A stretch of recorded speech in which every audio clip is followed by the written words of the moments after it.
And that's not a pet crocodile. That's a croc shoe. That's a shoe that smells like dumpster funk most of the time, and in this case in particular, it has led to alien life being spawned. And I'm also being told it is a very fashionable shoe.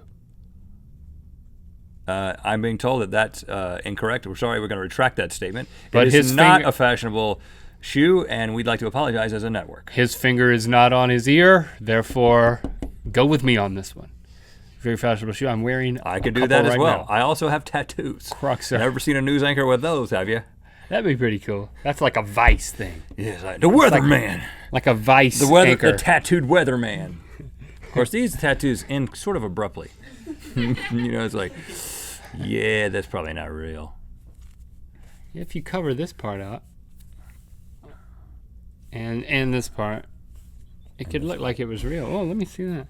I bet you we could shove a cow tongue in there. Man, I can't believe that I actually put the cow tongue. I knew that it had to be something that was kind of gross because every time Lizzie or Stevie came out of that room, they had this look on their face like, I'm about to vomit? Yeah, I just was like, I don't know. I mean, but I couldn't think of anything. I said sub sandwich. That was incorrect. It's so heavy. Like, I can't convey to you guys how heavy this thing is. It's like 4 pounds. I didn't know what it was until I got it out completely. I thought it was a squid for a long time. Yeah. I was like, this is the weirdest squid I've ever seen. Squid. It's got one big tentacle. Heavy for a squid. Okay, so you were about to tell me, and then we just said wait and let's keep the mythical beast as a part of this experience about the series of ultra odd events that happen to you at a park. Don't build it up that much. But what happened? I had my own little people watching session at the park the other day. I took my son to diving, and while he was diving, I went into the park near the aquatic center and got out my laptop and did a little GMM research, as I like to do. And while I was doing that, I was my back. I was up against like the bottom of this hill, mountain kind of thing, sitting at a picnic table, and kind of had like a view of the entire park. And there was also like a road right in front of me, but kind of like a maintenance road. Cars can go on it, but it's not really for cars. So anyway, so the first thing that happens is this woman, this family with 3 kids, they're like teaching their daughters how to scooter on scooters. Oh yeah. And like one of them falls. Moped? Push scooters. We're talking like a 1 foot up, like 1 a foot 2-year-old. down. Yeah. And the little girl wrecks and starts crying, and they stopped right in front of me, like, because they were going along, and then she wrecks, and they're sitting there, and they took 30 minutes to console this little girl. I mean, it was it was a little excessive, overboard. a little excessive in my opinion. When my kids fall down, we're like, get up, boys. But anyway, did you verbalize that? Were you I was thinking that though. I was a little excessive. I was definitely judging. Consolement here. Definitely judging. Move it along, parents. And then, as if karma struck, the bad parenting karma struck, the mom was sitting there on the side of the road on the curb, and the same mom was sitting there on the curb, and there was the sewer, like the drainage going into the sewer right there. And all of a sudden, I just hear, the mom is sitting there, and all of a sudden I hear the mom let out a large, loud expletive that you normally wouldn't hear a mom say while she's with her kids like this. And then she's like, my phone went in the sewer. And sure enough, her phone had fallen out of her pocket and gone right into the thing. And of course, now they're like trying to figure out how to get the grate off, but they're not going to do it. Like the husband's like, honey, I don't think I can get the grate off. You're like sitting there like, And then the mom is like, well, I'm going to go and see if I can find somebody. And she goes off on the little kid's scooter. She scooted off. Yeah. And then she's like, see if there's another way to get it off. And he's like, honey, I don't think there's a way to get it off. She says, I'm just asking you to try. And she scoots away on like a 1-year-old scooter. But she was so mad. I feel for her because you lose your phone and you're like, I'm not going to get it back. And but that was just event 1. I wonder if she could see it through the grate. I think they could. Ooh, that's even worse. The second event also involved a scooter. Did they just leave eventually? I mean, what happened? They left, and then I left. I think they went to talk to an authority figure, and then I had to go pick Locke up, so I don't know. Sir, you've got long tattooed arms. Why don't you reach down to the sewer? But there was no reaching it. I think it was way down there. Oh. So the second thing also involved a scooter. I hear somebody saying, Dashel! Dashel, slow down, Dashel! Dashel, I'm gonna take the scooter! Dashel! A kid named That's Dashel? Dad talking to Dashel. And then I see Dashel dashing. He is like no more than 18 months old. He can't actually use words because as he goes by on the scooter like 30 miles an hour with a helmet on with like this little blonde hair coming out the back, he's like, like talking to himself. And he is going so fast. Like, and then he'll stop. He stopped right in front of me. Maybe he was eating something. No, he was trying to talk. He stopped right in front of me and he like looks at his dad and his dad's like, Dashel, don't start. And then Dashel's like, and takes off again. It's like chasing after a dog.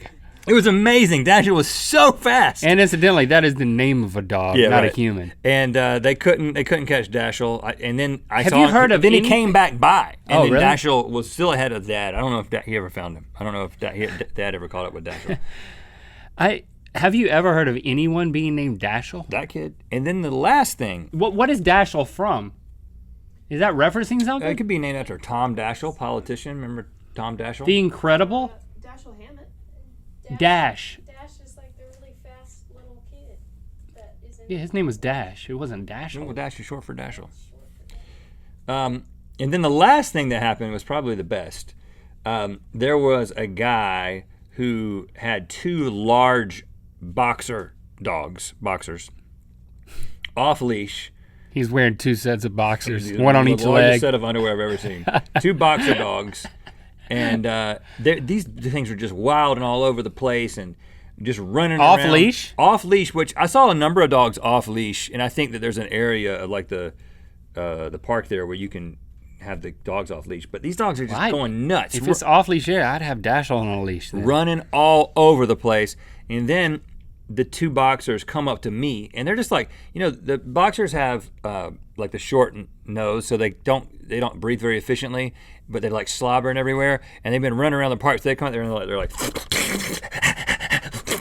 they're like the loudest, drooliest dogs. And then they go up to the water fountain, the human water fountain, and put their feet up on it, and then like they're waiting for their owner to come up because this has happened before. The owner comes up and he turns on the human water fountain, and the dogs are just like. And they're like licking the water and licking the water fountain and licking the mechanism and all this stuff. They're there for 10 minutes. And you know what? Water.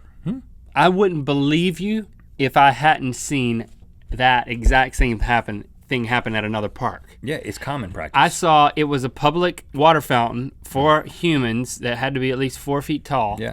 And somebody let their Labrador Retriever get up there and they hit the thing and they lapped it right up too. And tongue was going all over the mechanism. All over it. Well, so this happens, and he's right there next to me. I'm like, I'm not gonna say something to this guy. I'm not gonna drink out of that water fountain anyway.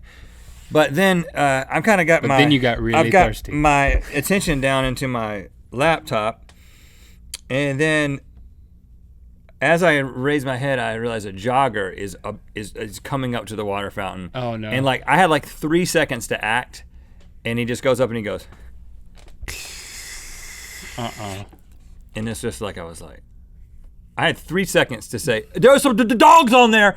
But I just let him drink out of it. Because, Because you are a complacent, self-centered park watcher. I mean, listen, I can't control who has access to the water fountain. I'm there for this small period of time. I mean, the next jogger is gonna come along. What kind of difference can I really make? Unless I was on that What Would You Do show, and I was supposed to point out that the dogs have been on the water fountain. Yeah, like all of a sudden Chris Hansen comes out. I'm Chris Hansen. It's John Quinones, I think. Oh. Yeah, that's well, if you were a predator. That's to catch a predator. But you didn't see any of that, I hope. The one thing that I thought was, dog saliva is used to treat wounds. They say that you should let a dog lick your wounds. Yeah, it's so like I probably cured herpes on this guy's face or something. Well, no. The Vampire website did say that human saliva needs more of a tetanus shot than dog saliva. Yeah. So there you go. You know what I mean. I'm just helping people by not acting. Can I point out something? Yeah. All three cases, you had the chance to do something, anything I was a to help. bystander, man. I was working. And you did nothing 3 times in a row. Here's the You deal. denied. Here's the deal. If I had stopped Dashel, it would have been this large man trying to stop this little kid. It would have seemed like, oh, this guy's worst nightmares Put him coming in a true. sleeper Now hold. the kidnapper's shown up. I didn't have on my tattoos, but it would have been, he wouldn't have liked that. And if I'd have gone over there to the great, maybe I could have offered some emotional support for that woman. But there was absolutely no way anybody's going to get that thing out today. Hey, baby, I'm sorry. I feel for you, baby. I'm sorry you lost your phone, baby. I saw your kid fall earlier. I judged you a little bit, but now we're all in this together. With Look at your husband right here, baby. He doesn't know what to do either, baby. Yeah. So, I don't know what I could have done. Something. I'm a bad person. Anything. You're right.